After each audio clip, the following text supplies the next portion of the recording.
Outlook brings to you excerpts from the issue titled In the Name of Ram. It analyzes the narrative of Ayodhya, what was, what is, and where will it go from here. What does Ram Mandir mean to an ordinary Indian? By Kishore Desai. Kishore Desai is a public policy and infrastructure sector professional. It's a moment in history that shows that as a country, we have faith in our institutions. All preparations for the Pran Pratishtha ceremony of the idol of Sri Ram Lalla, the child form of Lord Ram, are in full swing.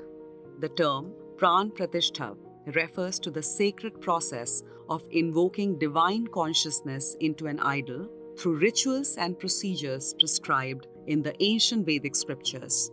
Hindus believe that after performing the rituals of consecration, an idol is no longer an idol.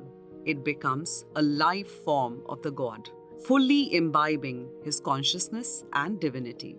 This is a momentous occasion for millions of devotees of Lord Ram who have been eagerly awaiting the Lord's homecoming to Ayodhya, his birthplace.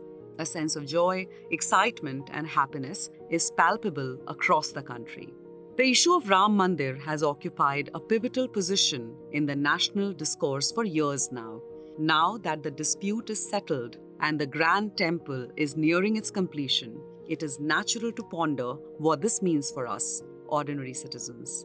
Is this just another temple in a country where, as such, there's no dearth of temples? Or is it much more than that? Honestly, these are questions where it's almost impossible to present objective arguments. These are meant to be personal choices. But since I have keenly followed developments pertaining to the temple, I do have some perspectives. In my view, this entire journey to Ram Mandir gives an interesting insight on what India and Indians are made of: our values, virtues, beliefs, and characters. Patience and faith in the divine. Patience and complete faith in the divine are ingrained as sacred virtues in Indian culture. In the Ramayana, the story of Shabri illustrates this beautifully. She had complete faith that one day she would get to serve Lord Ram himself. She waited patiently for years, tidying her ashram, anticipating the Lord's arrival.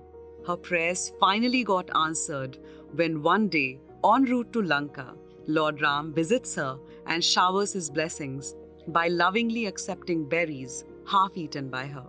The story tells us that devotees who have complete faith in the divine must embrace patience to receive God's blessings.